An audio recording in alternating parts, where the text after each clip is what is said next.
as an industry, we still don't know a way to measure productivity.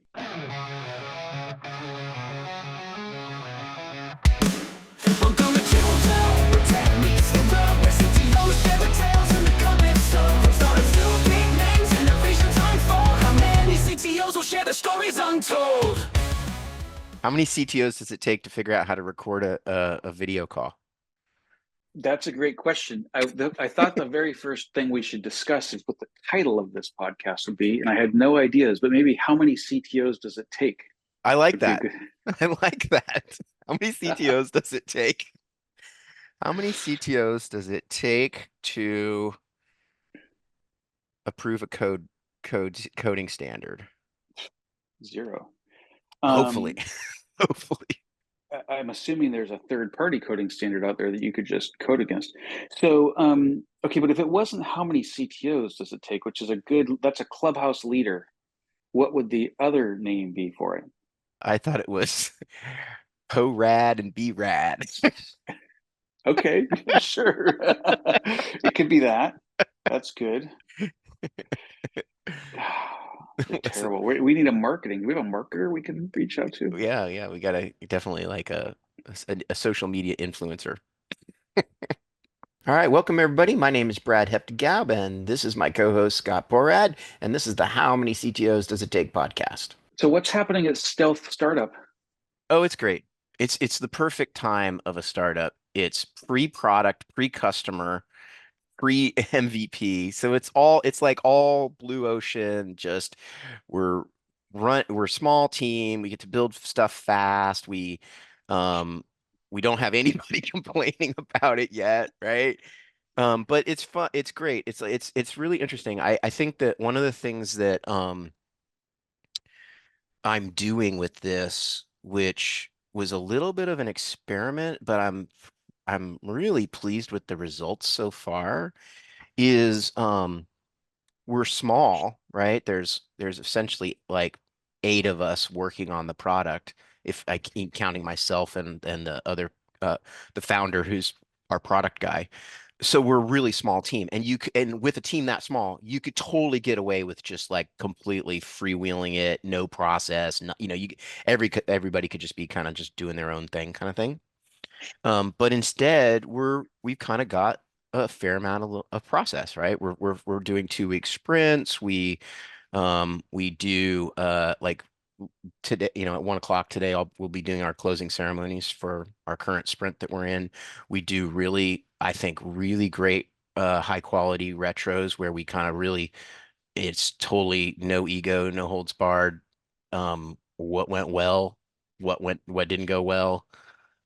I'm super stoked about our dev stack. We have this dev stack where it's like we're all using Docker containers, Docker Compose, and like literally every single developer can run the whole stack on their system, on their local dev machine, and as they're making changes to the full stack.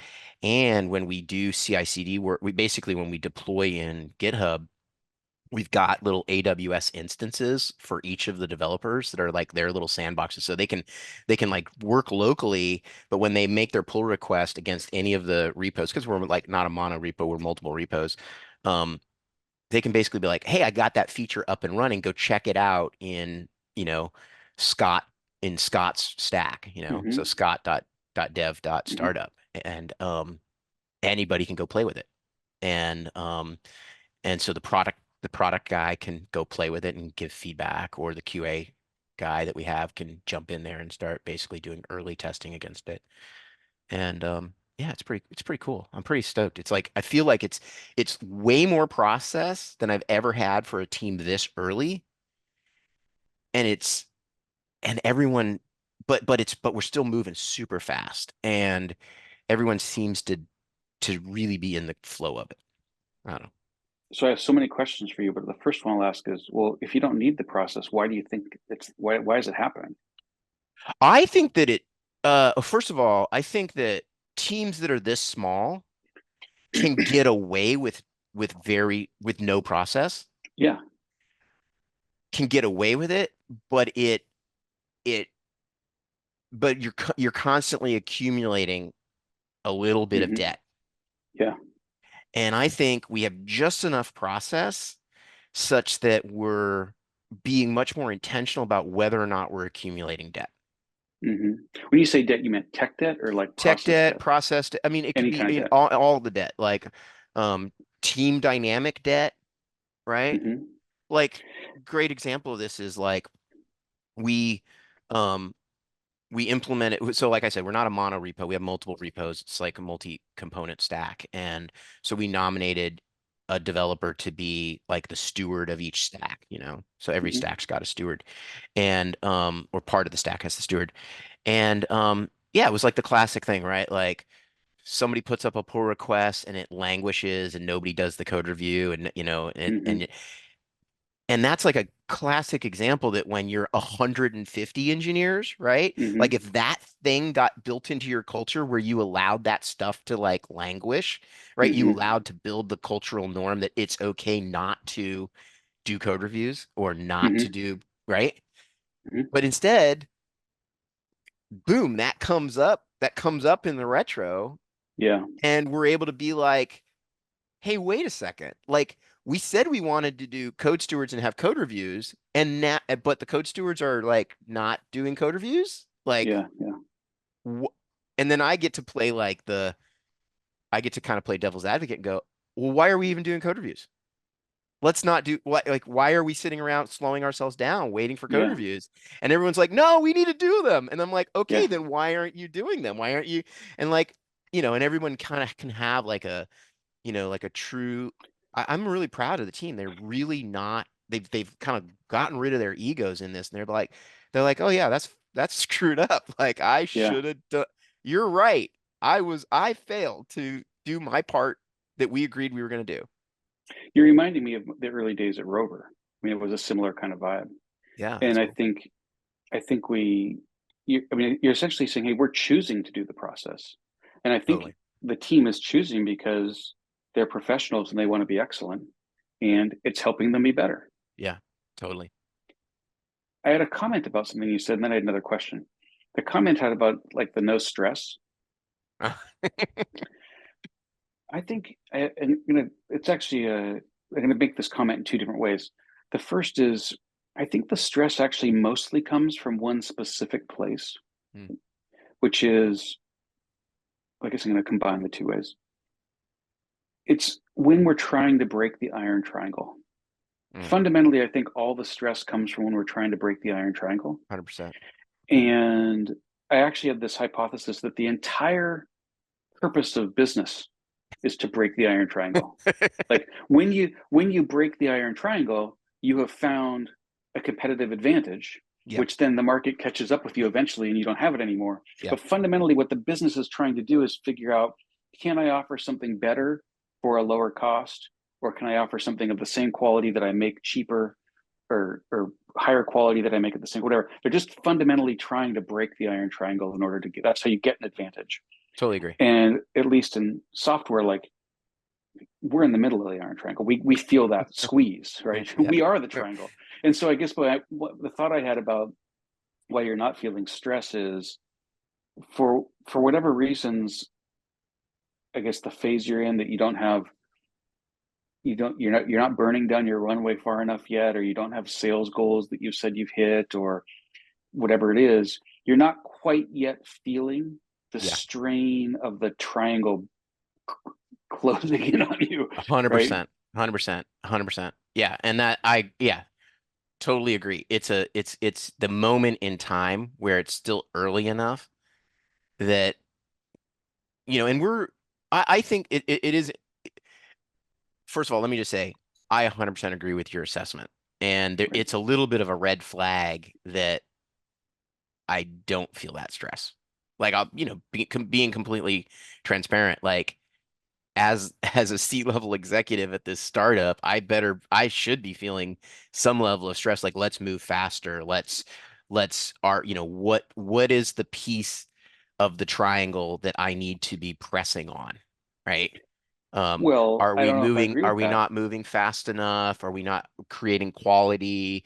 I, Why don't we yet have why don't I feel this impending deadline of when are we putting this in front of a customer? but I don't know if I agree with that. Mm. Because let's just say you had the right product, you had the right product market fit, you had the right funding, you had the right team, you had the right pieces in place. Maybe you don't need to break the triangle in order for it to all work. Like this is one of the things But I'm wasn't your point though that capitalism definitionally is all about finding the the advantage that you well, yeah. somehow figured out that your competitor didn't figure out, and that advantage probably was one of the sides of the triangle getting Okay, pushed. so that advantage might be on the quality side in a specific aspect of quality, which is we have made a better mousetrap. We've made a better product, Yeah, right? So it's not the dimensions of quality that people typically talk about, which is like, you know, is it well designed or well manufactured or whatever versus is it cheap? You might have actually just said, look, we've made a better Apple Watch and it's the market's going to adopt it just because it's a better quality item, right? And we don't yeah, have to try and build it for cheaper, and we don't have to try and build it for faster. We can just build it and the market will adopt it, right? yeah, So that might be the case, and that would be ideal, right? totally. To me, I think one of the biggest strains is with these startups is that you're burning money. And actually, and the truth is with these startups is it's actually not a business that works. So, right, this was when we were at 98.6, the thing that I said this to a few people and it didn't win me any friends, which is like, the possibility exists that this business won't work, Right. right? Right. Like, I mean, it's a great idea, but it Well, just might not be 90% of businesses don't work. right. And people are like, we have to do this. We got to do this. We got to make it work. I'm like, there is one, it might not be possible. Right. We have to accept that fact Right. that it just now no one wants to just go back to their investors and be like, well, we tried and here's your money back because we couldn't really figure it out. And Right. that's you certainly don't typically win that way. But I don't know. I feel like almost all the stress in my career has come from we're burning money. We're trying to make something work that isn't working correctly, that isn't working well enough, Yep. and so we're the we're burning too much money and we're not growing fast enough, and those are not intersecting at the right spot, right? Right. And the places where it has felt successful to me, those were intersecting at the right spot, right? And I was like, oh, that's sweet. It's working. This is Right. great, right? Totally. And so maybe you've just got one that works. Well, like I said, we haven't released this to any customers yet, so Yeah. that's when the rubber's gonna hit the road. Okay, I have one more question for you. Yeah. Everybody's got their, developer.dev.startup environment. Did you look at GitHub Codespaces? Um, we haven't been playing with GitHub. I haven't uh enabled that. We're we are deployed in AWS. Of course, GitHub Actions run the whole thing. For the most part, it, you know, the GitHub Actions build the Docker containers Mm-hmm. and build everything and then launch it into a AWS domain. So I have not played with Codespaces. I thought Codespaces was more like an instance of an editor. Like it Sort launched of. Visual Studio or I something. Either you're going to think it's stupid or it's going to blow your mind, and I'm excited for you to go look at it because you Oh, might come back and just be totally geeked out on it. This is how I understand it. It seems like Microsoft with GitHub has put together a trifecta, which is GitHub, your repo, hmm and then VS Code. hmm I guess you need to have Docker. You need to have containers in there as well, hmm and then Codespaces. And basically, what Codespaces it does have an online editor, but it's the same as VS Code on your desktop. Yep. And basically, you can run your containers hmm locally, or you can run them in a quote unquote code space, which is just a container in the cloud. Yeah. It's basically kind of what you're doing, but it's totally integrated and automated through VS Code, where you can just say, okay, here's my project. I just want to run these in containers. They just run up there, right? I think you can expose them to other people to look at, Mm. and you can edit them in your editor, and it's got whatever sync mechanism is, so it has to rebuild it or does whatever it does, right? hmm But I think they're trying to create this really elegant world where, as a developer, you go from repo to editor to Deploy. well, this is, I don't think you deploy like a production version in Codespaces. Just I think here's one problem I think it solves, which is I'm running an environment with X number of containers. Mm-hmm. And to run them all on my local machine is just like we're having to get these developers machines with 64 gigs of RAM now because Right. they need to work on one container, but they need to be running 14 other Yeah, containers yeah, totally, in totally, order totally. to like. Right, exactly. So I think what this allows them to do is it solves that problem, which is I don't need to have a huge local machine because the containers are all running up in Yeah, the cloud. Now you need to have a speedy internet, probably. yeah, yeah. So it's kind of, I think, a similar solution. And I think you can have multiple branches, right? This branch has this thing running in this branch and so on and so forth. Yeah, So I think it's kind of similar to what you've done. You've just built your own. And I think GitHub is trying to just build it for us. And of yeah, course, charge us by the minute for it or whatever. yeah, of course, exactly. Well, and I definitely am going to check it out then. I'll chat with our DevOpsy one, our full stack guy that is our most DevOpsy guy who's built all Mm-hmm. the GitHub actions. I'll ask him if he looked at it and see if there's value there. We, one of the other things too that we have, I always so part of the reason I'm proud of what we have, and Codespaces might be a good piece of this, is I recall that at least at 98.6, one of the challenges that we faced there was that it was a very, lots of small components were involved in the whole architecture. And the developers who were like the front end focused developers couldn't really run the back end Right. components when they needed to do development. And so the only way they could kind of test their stuff was to deploy it into this dev space that was a Yeah. shared dev space, which had everybody else's partially implemented code in it. And Yeah. Yeah. it was a disaster. And I Solutions like remember yours or like Codespaces would solve that. exactly, exactly. And we solved that problem early on, right? Like the Yes. when it was just two developers, they were just doing deploys into a single hosted environment, and it was like the two of them just didn't, made sure not to step on each other. Mm-hmm. Right. Once I got there and had the third developer, I was like, wait a second. We need to Yeah. solve this sooner rather than later. This is a path. This is a path to ruin. Yeah. And well, then it becomes very expensive to fix later. Oh yeah. So that's actually the world that I'm in now, right? Yeah. Is that I since the last time we talked, I think so. Now I'm leading all of engineering for TaskRabbit. Yeah. All right. So it's about 120 Congrats. engineers. Thank you. Be careful what you wish for. I was like a moth to a flame. I was like, you know what? This is going to be really hard, and it's going to be type 2 fun. And um, why am I doing this? I don't need to do it. I'm fortunate enough in life that I don't have to do it, but I couldn't stay away. I couldn't resist. Glutton for Um, punishment. I just a masochist. Yeah, it's why we do it. So uh, it's about 120 engineers plus another, say, 30 or 40 kind of product people and designers and all that stuff, right? And hacking on one single monolith.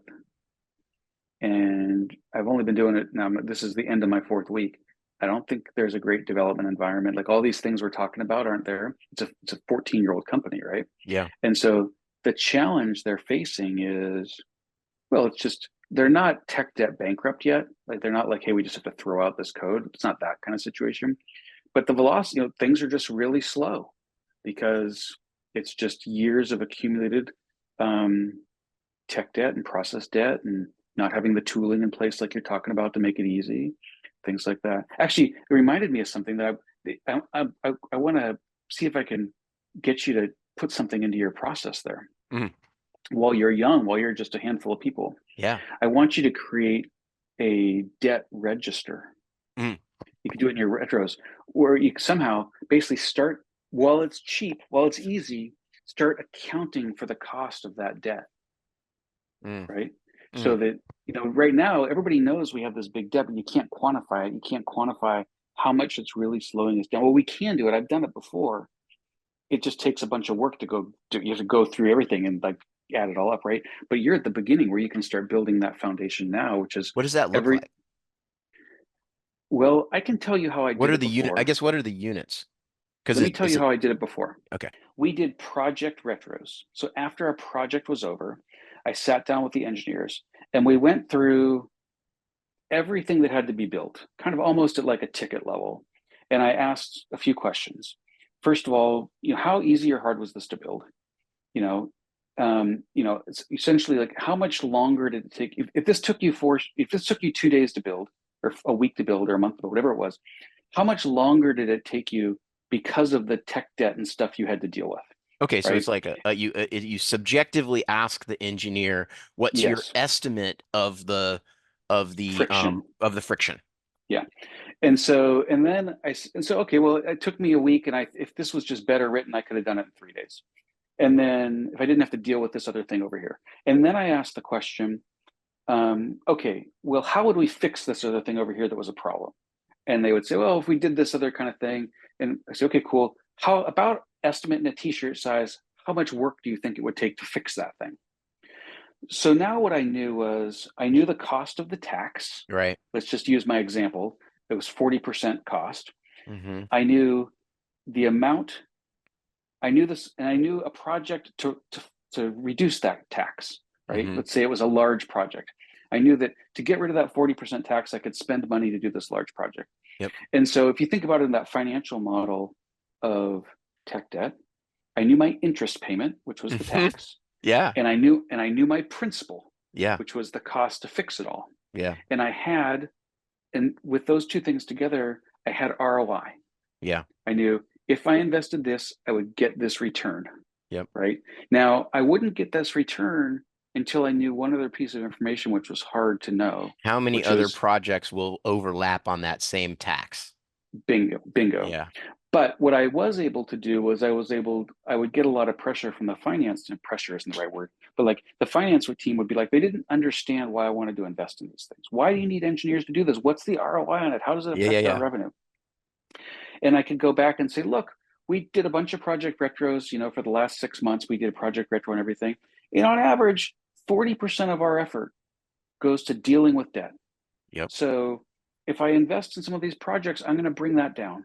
And you're not going to spend less money on engineers because we're not going to just lay people off, but you're going to be getting more for your engineering dollar, right? Totally.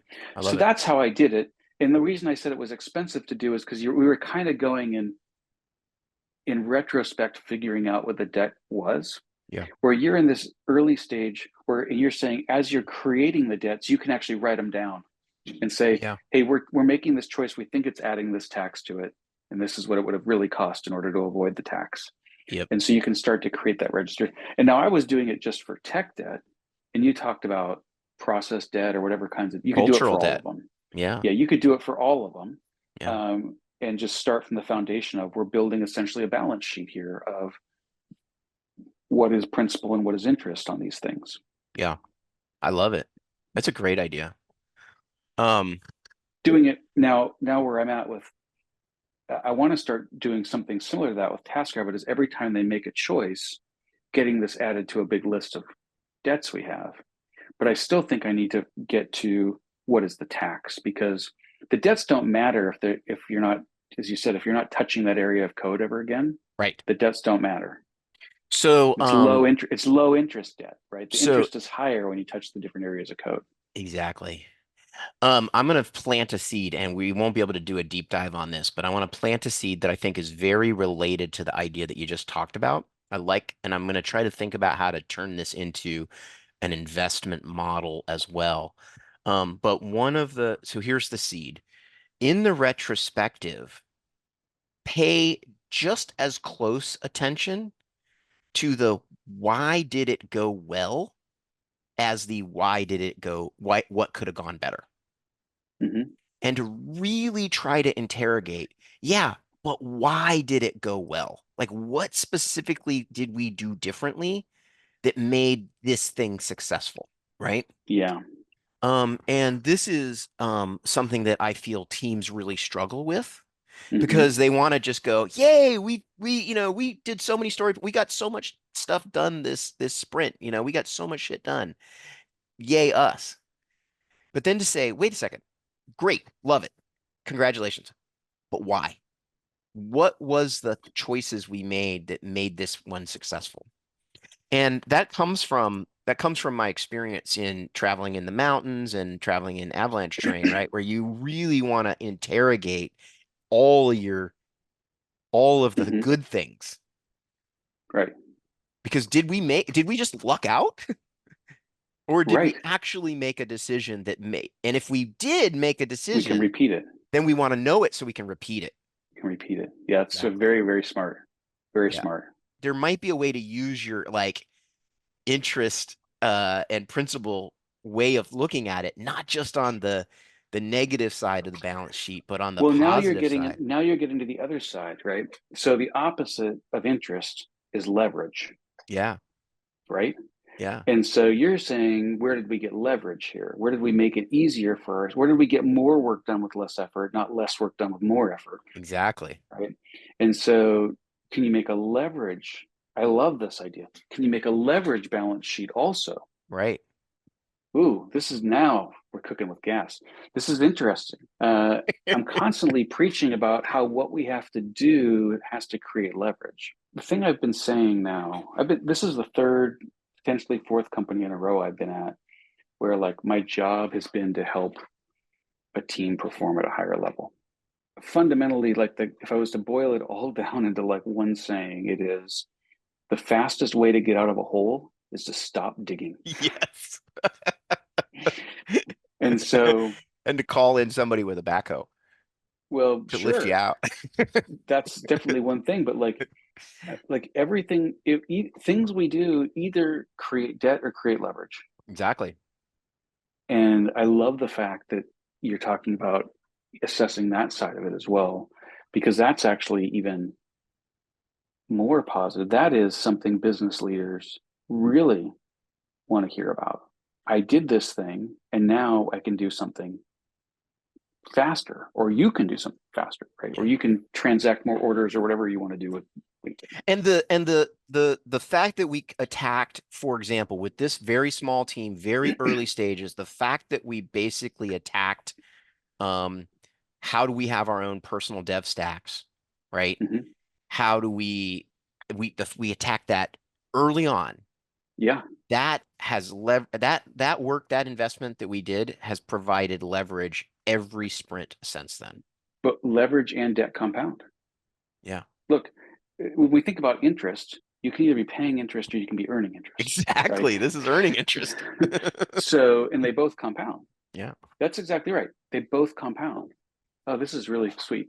The big challenge I always have, that we all have, is conveying to the business leaders the value of these things. Yeah.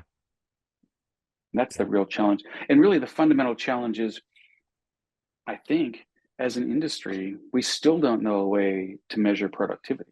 Right. That's like number one question. Like number one question you ask any engineering manager or engineering Mm-hmm. leader that you're going to hire into your organization, right? Like is Mm-hmm. how, how do you know? How do you know if your team is actually performing at their best, right? Yeah.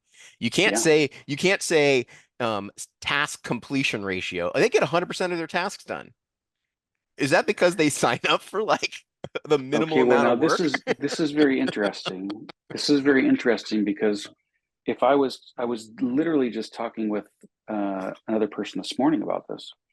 If I was to boil down the entirety of how an engineering team is performing into one proxy metric, and this might be controversial. Lines of code, clocks.